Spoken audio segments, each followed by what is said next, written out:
मंगलवार को नगर निगम आयुक्त राम प्रकाश अहिरवार ने स्वास्थ्य विभाग के सभी अधिकारियों और सफाई ठेकेदारों की संयुक्त बैठक बुलाई। बैठक में निगम आयुक्त ने बड़े ही स्पष्ट तरीके से ये निर्देश दिए कि सफाई व्यवस्था को लेकर अब कोई भी लापरवाही बर्दाश्त नहीं की जाएगी। सभी सफाई कर्मचारी प्रातः 6 बजे फील्ड में निकलें और शहर की सफाई व्यवस्था को दुरुस्त करें। वहीं निगम आयुक्त ने ही अटेंडेंस को 100% लागू करने के लिए भी सफाई ठेकेदारों और स्वास्थ्य विभाग के अधिकारियों को स्पष्ट निर्देश दिए। साथ ही उन्होंने कहा कि नवंबर माह का सफाई कर्मचारियों का भुगतान अटेंडेंस के आधार पर ही किया जाएगा। वहीं बैठक में सीएम हेल्पलाइन के प्रकरणों को एक दिन में निराकरण करने का निर्देश भी निगम आयुक्त राम प्रकाश अहिरवार द्वारा दिया गया। ये आज सभी सीएसआई, एसआई और सुपरवाइजर्स की बैठक की गई संयुक्त रूप से।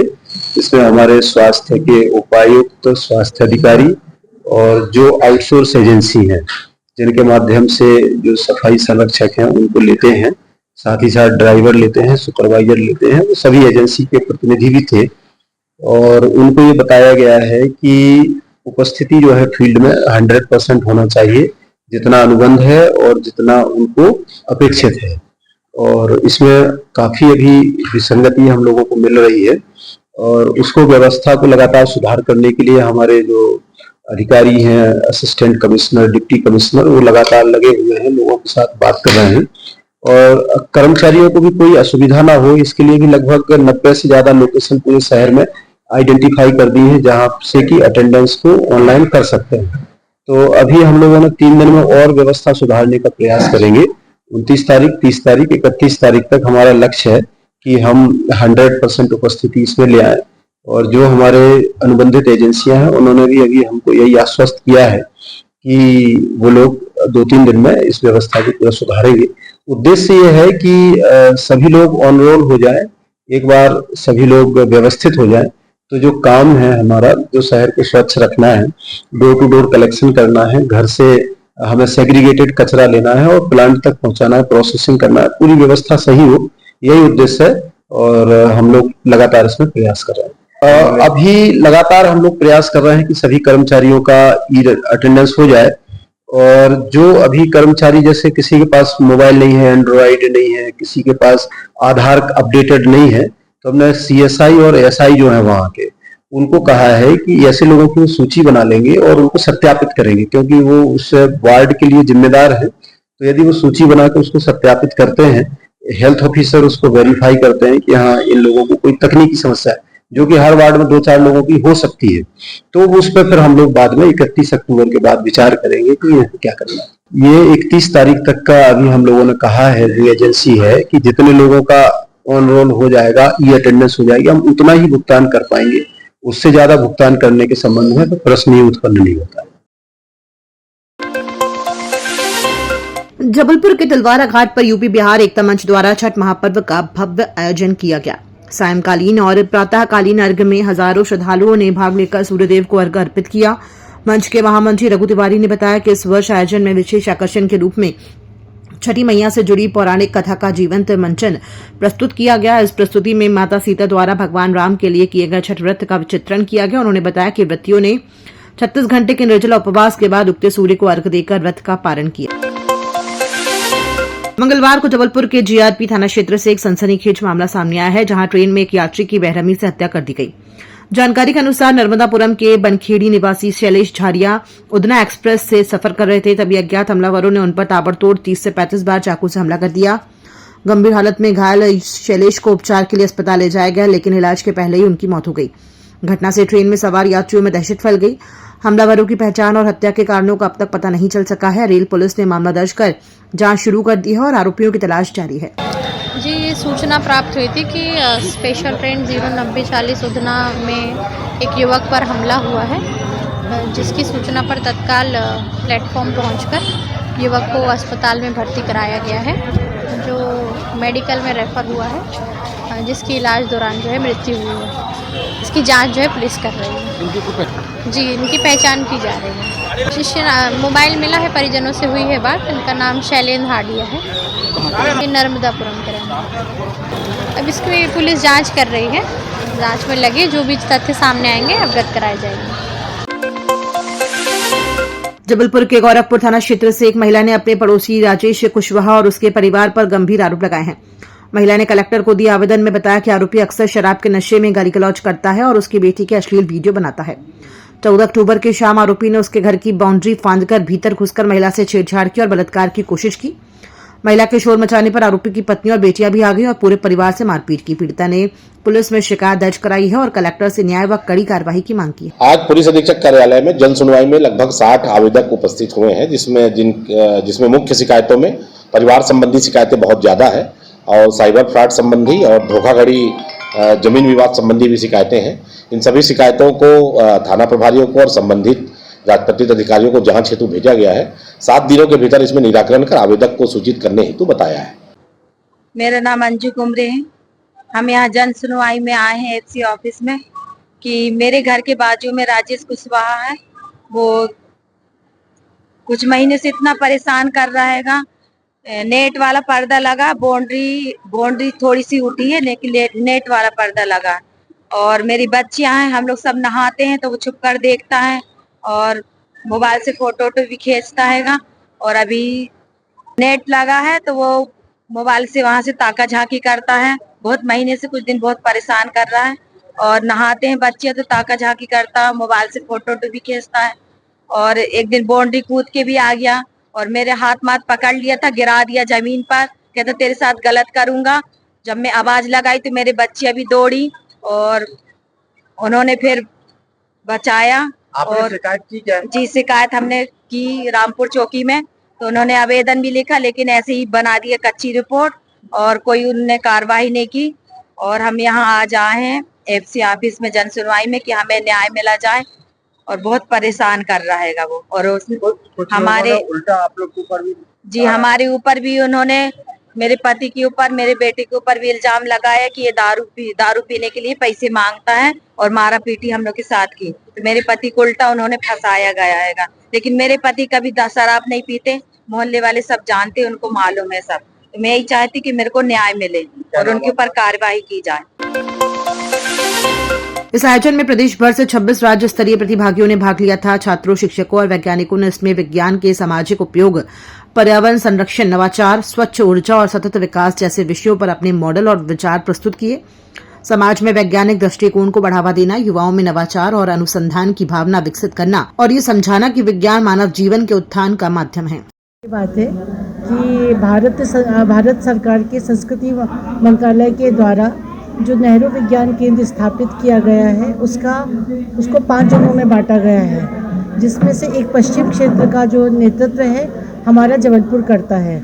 यहाँ पे 9 जोन के लोग प्रथम स्थान प्राप्त नाटिकाएं आती हैं जिनका प्रस्तुतिकरण होता है। उनमें से प्रथम स्थान प्राप्त नेहरू विज्ञान केंद्र में मंचन करती हैं। वहाँ पे विभिन्न 5 जोन की भी प्रथम स्थान प्राप्त नाटिकाएं आती हैं। उनमें से जो प्रथम आती हैं उनका कलकत्ता में बिरला इंडस्ट्री इंस्टीट्यूट में मंचन होता है। तो इसका उद्देश्य मुख्य ये है कि जनमानस में विज्ञान का प्रसार करना और विद्यार्थियों में विज्ञान के प्रति रुचि पैदा करना।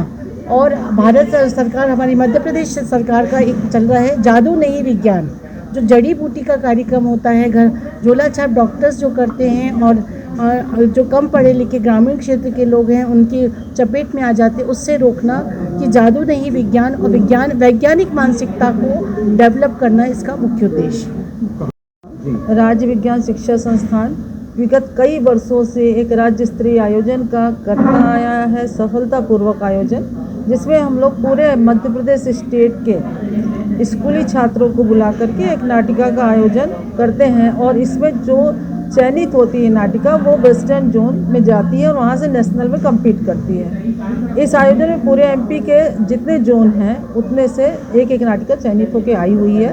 हमारे 8 जोन आए हुए हैं, एक जोन नहीं आ पाया किसी कारण से। लगभग इसमें कितने पार्टिसिपेट हुए? एक्चुअली उसकी गाइडलाइंस नेहरू साइंस सेंटर ने तय की हुई है कि एक जोन से जो नाटिका आती है उसमें मैक्सिमम 8 पार्टिसिपेंट्स हो सकते हैं और 2 लोग सहयोगी हो सकते हैं, मतलब म्यूजिशियन हो, डायरेक्टर हो जो कि साथ देगा, लेकिन एक्टर्स केवल 8 हो सकते हैं मैक्सिमम, उससे कम हो सकते हैं लेकिन ज़्यादा नहीं हो सकते। जबलपुर कलेक्ट्रेट में मंगलवार को हुई जनसुनवाई में बड़ी संख्या में नागरिक अपनी शिकायतें लेकर पहुंचे। जनसुनवाई के दौरान अधिकतर मामले खाद्य विभाग और राशन दुकानों से संबंधित रहे। लोगों ने समय पर राशन न मिलने, कम मात्रा में वितरण और नाम कटने जैसी शिकायतें दर्ज कराई। कलेक्टर ने संबंधित अधिकारियों को सभी शिकायतों की गंभीरता से जांच कर शीघ्र निराकरण के निर्देश दिए। जनसुनवाई में ग्रामीण और शहरी क्षेत्र से बड़ी संख्या में लोग मौजूद रहे। शहर में आज खेल और युवा ऊर्जा का संगम देखने को मिला, जब सांसद खेल महोत्सव युवा शक्ति का उत्सव का शुभारंभ हुआ। कार्यक्रम का उद्घाटन प्रदेश के लोक निर्माण मंत्री और जबलपुर के वरिष्ठ नेता राकेश सिंह और जबलपुर की सांसद अर्शिया दुबे ने संयुक्त रूप से किया। खेल हमारे जीवन का अभिन्न हिस्सा है, ये युवा शक्ति को दिशा और अनुशासन देते हैं। जबलपुर की युवा पीढ़ी में अपार प्रतिभा है, ऐसे आयोजन उन्हें अपनी क्षमता दिखाने का मंच देते हैं। खेल के माध्यम से समाज में एकता, समर्पण और स्वस्थ प्रतिस्पर्धा की भावना मजबूत होती है।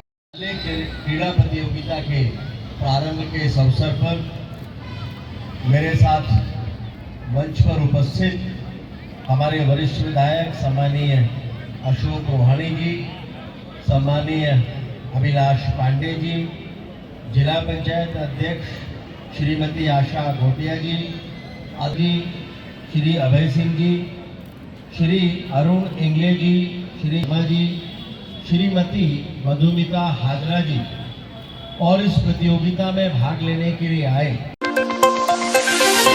राष्ट्रीय स्वयंसेवक संघ आरएसएस के शताब्दी वर्ष के अवसर पर जबलपुर राष्ट्रीय गतिविधियों का केंद्र बनने जा रहा है। यहां 30 अक्टूबर से 1 नवंबर तक संघ की अखिल भारतीय कार्यकारी मंडल की 3 दिवसीय बैठक आयोजित होगी।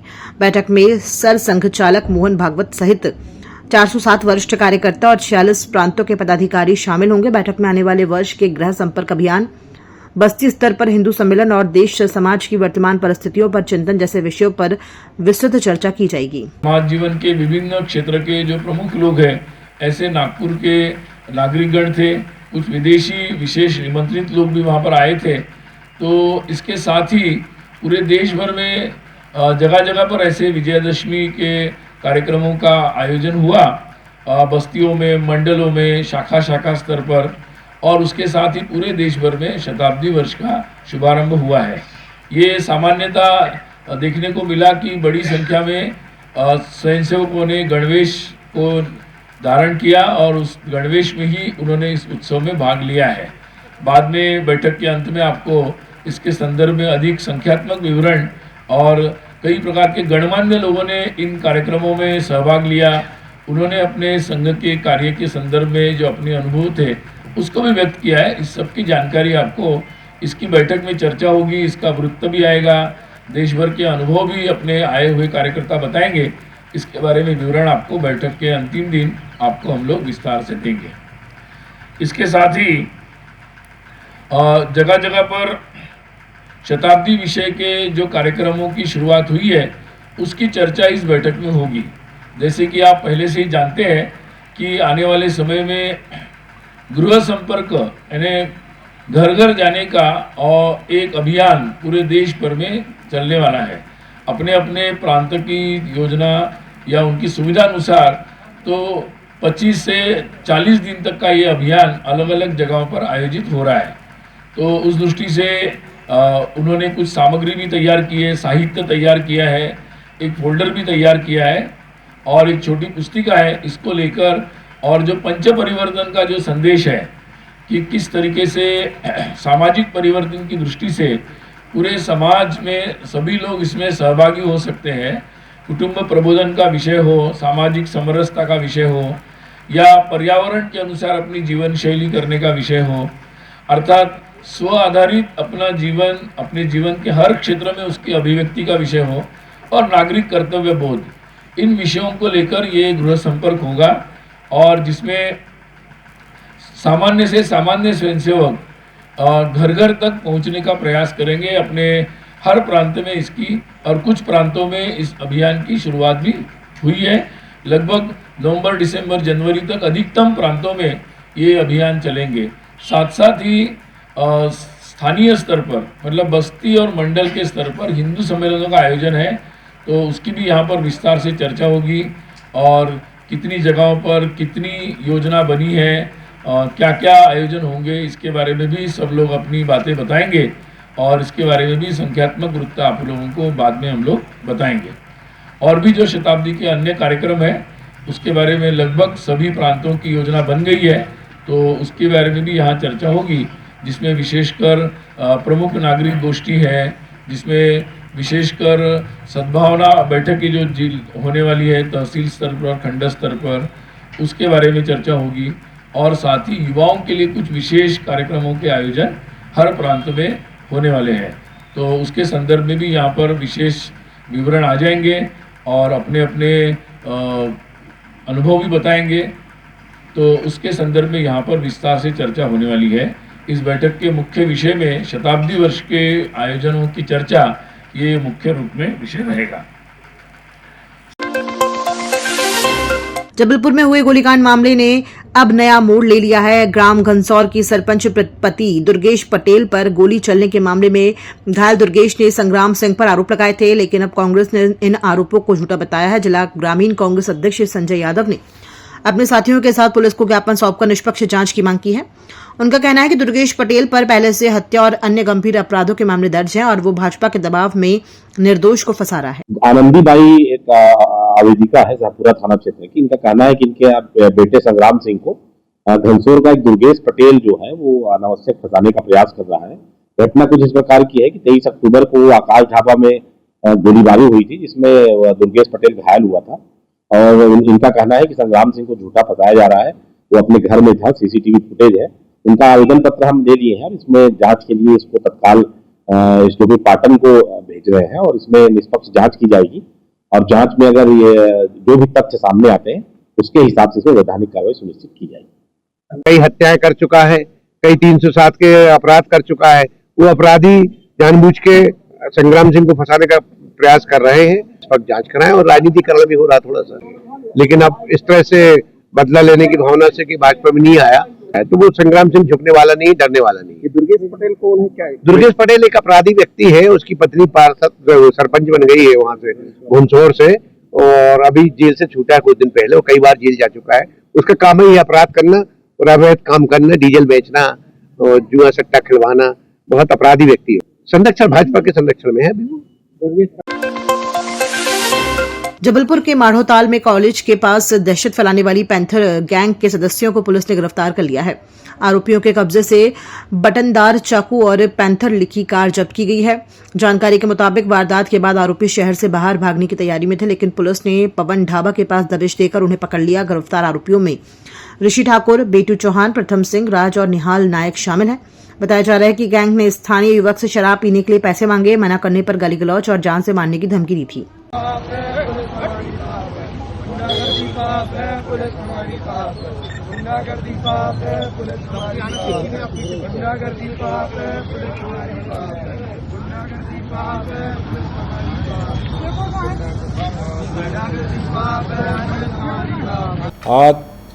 सुशील सेन नाम के एक व्यापारी थे। वो अपना दुकान बंद करके चुंगी नाका से अपने घर की ओर जा रहे थे कि दीक्षित कॉलोनी के पास ऋषि ठाकुर, बिट्टू और राज चौहान नाम के लड़के इनको रोक लिए और रोक कर इनके साथ मारपीट किए और चाकू से भी इनके ऊपर हमला किया, जिससे इनको गंभीर चोटें आई।